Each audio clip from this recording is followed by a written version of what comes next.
America के साथ व्यापार समझौते को लेकर बनी अनिश्चितता और 50% तक के ऊंचे टैरिफ ने भारत के कई उद्योगों की मुश्किलें बढ़ा दी हैं और खास तौर पर वो सेक्टर जो ज्यादा लोगों को रोजगार देते हैं, जैसे टेक्सटाइल, लेदर, समुद्री उत्पाद और मैन्युफैक्चरिंग, उन पर सीधा असर पड़ा है।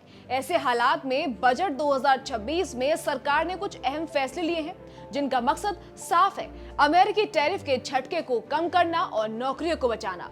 नमस्कार, मैं खुशी चौधरी और आप देख रहे हैं एबीपी लाइव। वित्त मंत्री निर्मला सीतारमण ने बजट में ये संकेत दिया कि सरकार वैश्विक व्यापार में चल रही उठापटक को लेकर सतर्क है और उससे निपटने की तैयारी कर रही है। कस्टम ड्यूटी में राहत, मैन्युफैक्चरिंग को बढ़ावा, टेक्सटाइल सेक्टर को आधुनिक बनाने और कंटेनर निर्माण जैसी घोषणाएं इसी दिशा में उठाए गए कदम हैं। सबसे पहले बात करते हैं विशेष आर्थिक क्षेत्रों यानी SEZ की। बजट 2026 में SEZ को लेकर एक अहम राहत की घोषणा की गई है।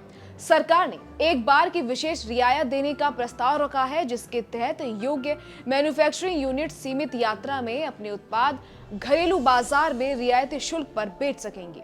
इसका सीधा फायदा उन कंपनियों को मिलेगा जो अमेरिका पर ज्यादा निर्भर हैं और ऊंचे टैरिफ की वजह से पूरी क्षमता से काम नहीं कर पा रहे हैं। आपको बता दें कि जून 2025 तक देश में करीब 370 SEZ हैं, जहां 31 लाख से ज्यादा लोगों को रोजगार मिला हुआ है। लेकिन हाल के सालों में हालात अच्छे नहीं रहे हैं। सरकारी आंकड़ों के मुताबिक पिछले 5 साल में 7 SEZ में करीब 466 यूनिट्स बंद हो चुकी हैं। अमेरिकी टैरिफ बढ़ने के बाद सितंबर और अक्टूबर में भारतीय निर्यात में गिरावट देखी गई, जिससे SEZ में काम करने वाली कंपनियों पर और दबाव बढ़ गया। सरकार का मानना है कि घरेलू बाजार में थोड़ी राहत मिलने से इन यूनिट्स को संभलने का मौका मिलेगा और बड़े पैमाने पर नौकरियां जाने से रोकी जा सकेंगी। अब बात करते हैं टेक्सटाइल सेक्टर की, जो अमेरिकी टैरिफ से सबसे ज्यादा प्रभावित क्षेत्रों में शामिल है। गर्मियों के ऑर्डर रुकने और निर्यात घटने की आशंका के बीच बजट में इस सेक्टर के लिए एक बड़ी और एकीकृत योजना की घोषणा की गई है। सरकार का फोकस पूरी सप्लाई चेन को आधुनिक बनाने पर है, ताकि भारतीय टेक्सटाइल उद्योग वैश्विक स्तर पर मुकाबला कर सके। इसके तहत नेशनल फाइबर स्कीम का ऐलान किया गया है। इस योजना का मकसद रेशम, ऊन, जूट, मैन-मेड फाइबर और नए जमाने के फाइबर में आत्मनिर्भरता बढ़ाना है। इसके साथ ही textile expansion and employment scheme के जरिए पारंपरिक टेक्सटाइल क्लस्टर्स में नई मशीनों के लिए पूंजी सहायता दी जाएगी, तकनीक को अपग्रेड किया जाएगा और कॉमन टेस्टिंग व सर्टिफिकेशन सेंटर्स बनाए जाएंगे। ये सेक्टर देश के लिए कितना अहम है, इसका अंदाजा इसी बात से लगाया जा सकता है कि टेक्सटाइल उद्योग औद्योगिक उत्पादन में करीब 13%, निर्यात में 12% और GDP में लगभग 2% का योगदान देता है। खास बात यह है कि सेक्टर की वैल्यू चेन का करीब 80% हिस्सा छोटे और मझोले उद्योगों यानी MSME क्लस्टर्स में है। उद्योग संगठनों का कहना है कि अगर अमेरिकी टैरिफ लंबे समय तक बने रहे तो भारत को स्थायी नुकसान हो सकता है।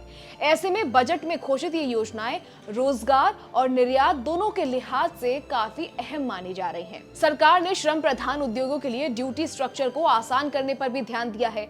पहले ही कुछ क्वालिटी कंट्रोल नियम हटाए जा चुके हैं और कॉटन जैसे कच्चे माल पर ड्यूटी कम की गई है। अब बजट 2026 में समुद्री उत्पादों के निर्यात से जुड़े इनपुट पर ड्यूटी फ्री इंपोर्ट की सीमा को 1% से बढ़ाकर 3% करने का प्रस्ताव रखा गया है। इसके अलावा लेदर और सिंथेटिक फुटवेयर की तरह अब शू अपर के निर्यात पर भी ड्यूटी फ्री इनपुट्स की सुविधा दी जाएगी।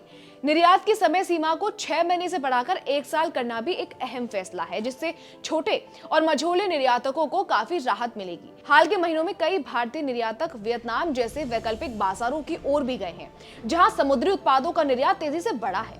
सरकार का मानना है कि आसान ड्यूटी नियमों से भारतीय उत्पाद दुनिया के बाजार में टिके रहेंगे। अब बात करते हैं एक और बड़ी समस्या की, कंटेनर की कमी। कोविड के बाद और फिर रेड सी संकट के दौरान भारत को कई बार कंटेनर संकट का सामना करना पड़ा है। दुनिया के करीब 95% बड़े शिपिंग कंटेनर चीन में बनते हैं, जिस पर भारत की निर्भरता चिंता की विषय रही है। इसी को ध्यान में रखते हुए बजट 2026 में 10,000 करोड़ रुपए की कंटेनर मैन्युफैक्चरिंग योजना का ऐलान किया गया है। ये योजना 5 साल के लिए होगी और इसका मकसद भारत में ही कंटेनर बनाने की मजबूत व्यवस्था तैयार करना है। इससे न सिर्फ आयात पर निर्भरता कम होगी बल्कि निर्यात से जुड़ी लॉजिस्टिक्स भी मजबूत होंगी और भविष्य में ऐसे संकटों से बेहतर तरीके से निपटा जा सकेगा। तो बजट 2026 में किए गए ये ऐलान दिखाते हैं कि सरकार अमेरिकी टैरिफ और वैश्विक व्यापार की अनिश्चितता को गंभीरता से ले रही है। SEZ को राहत, टेक्सटाइल सेक्टर का आधुनिकीकरण, ड्यूटी में ढील और कंटेनर निर्माण जैसे कदम मिलकर एक साफ रणनीति बनाते हैं। जानकारों का मानना है कि इन फैसलों से तुरंत राहत तो मिलेगी ही, साथ ही लंबे समय में भारत की मैन्युफैक्चरिंग ताकत और निर्यात क्षमता भी मजबूत होगी।